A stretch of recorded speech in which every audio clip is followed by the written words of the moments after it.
प्रदेश में भी होगा कौशल विकास निगम का गठन। रिफाइंड तेल महंगा, ये दाल डिपो में मिलेगी सस्ती। अब खबरें विस्तार से।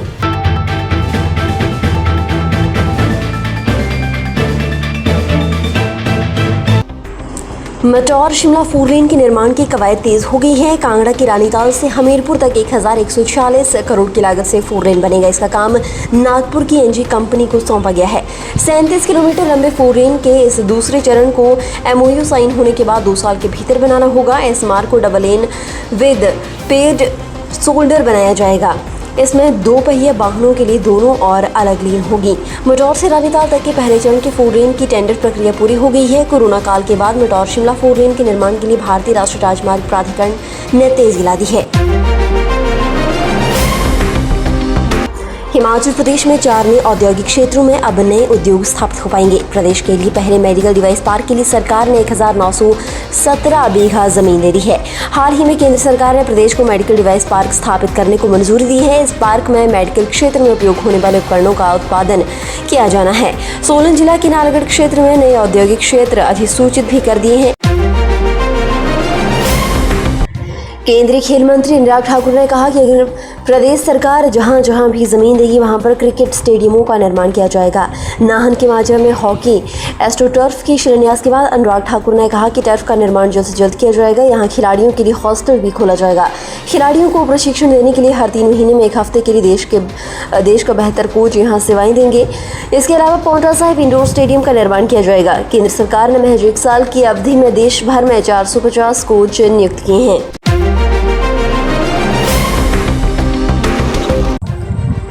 हिमाचल प्रदेश में मुख्यमंत्री जयराम ठाकुर ने कहा कि प्रदेश में आउटसोर्स पर रखे कर्मचारियों की नौकरी सुरक्षित करने के लिए हरियाणा की तर्ज पर कौशल विकास निगम का गठन किया जाएगा।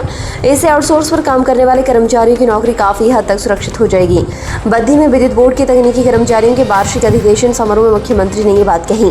उन्होंने पुरानी पेंशन स्कीम को लेकर कहा कि मुख्य सचिव को इसे बहाल करने के लिए बीच का रास्ता खोलने को कहा गया है। कुछ राज्यों ने बिना सोचे समझे इस पर घोषणा तो कर दी है, लेकिन अब उनके गले की फांस बनी हुई है, इसलिए वे पूरी तरह से पक्का काम करेंगे। घरेलू गैस सिलेंडर में 50 रुपए की बढ़ोतरी के बाद अब हिमाचल के सस्ते राशन के डिपो में मिलने वाले रिफाइंड तेल की कीमतों में इजाफा हुआ है। हालांकि राहत की बात यह भी है कि एक दाल डिपो में 4 रुपए प्रति किलो सस्ती मिलेगी। बढ़ती महंगाई के बीच हिमाचल प्रदेश के 11 लाख राशन कार्ड धारकों को मलका 4 रुपए सस्ती जबकि रिफाइंड तेल 4 रुपए महंगा मिलेगा। नए दाम APL राशन कार्ड धारकों के लिए ही होंगे। अन्य श्रेणी के राशन कार्ड धारकों के लिए दाम में कोई परिवर्तन नहीं आया है। डिपो धारकों ने नए दाम से सप्लाई शुरू कर दी है। प्रदेश में 18.90 लाख राशन कार्ड धारक परिवार हैं। इनमें 11 लाख APL श्रेणी के हैं।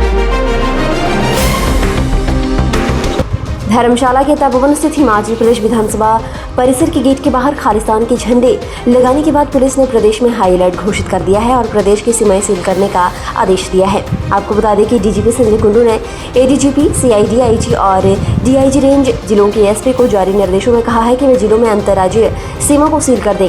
SP को सख्त निगरानी करने के निर्देश दिए गए हैं। खालिस्तान समर्थकों के संभावित ठिकानों जैसे होटल और सराय कड़ी तलाशी लेने के लिए इनका कहा गया है। हिमाचल पथ परिवहन निगम की बेड़ी में 190 नई बसें शामिल होंगी। इनमें 41 लग्जरी और डिलक्स बसें शामिल हैं। शिमला डिवीजन को सबसे अधिक 70 नई बसें मिलेंगी। इनमें 2 लग्जरी और 48 डिलक्स बसें शामिल हैं।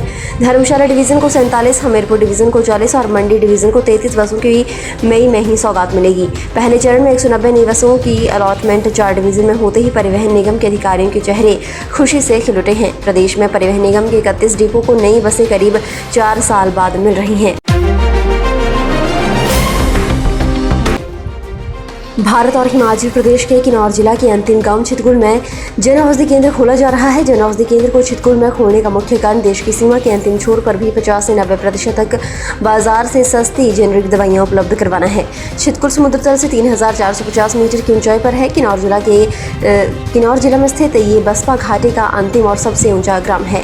छितकुल में जन औषधि केंद्र खोलने के लिए केंद्रीय स्वास्थ्य मंत्री मनसुख मांडविया और केंद्रीय युवा सेवाएं एवं खेल व सूचना एवं प्रसारण मंत्री अनुराग ठाकुर के आने का कार्यक्रम है। अभी जन औषधि केंद्र को खोलने की तारीख को अंतिम नहीं किया गया है।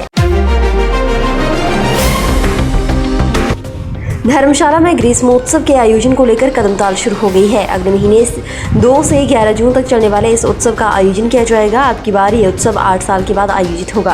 पर्यटन सीजन में पर्यटकों के मनोरंजन के लिए समर फेस्टिवल का आयोजन किया जाता रहा है। यहाँ ग्रीष्मकालीन में पर्यटन सीजन के दौरान देश और विदेश के पर्यटक धर्मशाला पहुँचते रहे हैं। ऐसे में शाम के समय पर्यटकों के मनोरंजन के लिए ग्रीष्मोत्सव का आयोजन किया जाता है। ये आयोजन का उद्देश्य हिमाचल की सांस्कृतिक और कला से पर्यटकों को रूबरू करवाना और यहाँ के प्रति आकर्षित करना होता है। लेकिन वर्ष 2014 के बाद से फेस्टिवल का आयोजन नहीं हो सका था। प्रधानमंत्री नरेंद्र मोदी जल्द ही हिमाचल में युवा मोर्चा की एक बड़ी रैली को संबोधित करेंगे। ये जानकारी भाजपा प्रदेश अध्यक्ष एवं सांसद सुरेश कश्यप ने नाहन में पत्रकार वार्ता को संबोधित करते हुए दी। सुरेश कश्यप ने कहा कि हिमाचल प्रदेश में इन दिनों भाजपा ग्राम केंद्र प्रमुखों के प्रशिक्षण शिविर चल रहे हैं। जिला सिरमौर के नाहन में भी शनिवार को शिविर का आयोजन किया गया। इस प्रशिक्षण शिविर का मुख्य उद्देश्य संगठन से जुड़े पदाधिकारियों और कार्यकर्ताओं को मिशन रिपीट के लिए प्रशिक्षित करना था। सुरेश कश्यप ने कहा कि संगठन में बूथ अध्यक्ष, BLA और बूथ पालक को त्रिदेव कहा जाता है। उन्होंने कहा कि इससे ऊपर जो कड़ी है उसे ग्राम केंद्रों के प्रमुख आते हैं। फिलहाल के लिए बस इतना ही। और बड़ी खबरों के लिए बने रहिए न्यूज़ सुपर भारत के साथ।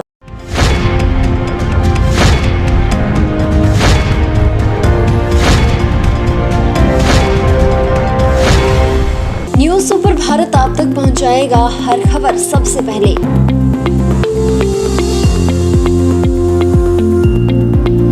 आप तक पहुंचने वाली हर खबर होती है सत्यापित। सत्य, सटीक, निष्पक्ष खबरें आप तक पहुंचाना ही हमारा उद्देश्य। न्यूज़ सुपर भारत की हर खबर पर कर सकेंगे आप सबसे ज्यादा भरोसा।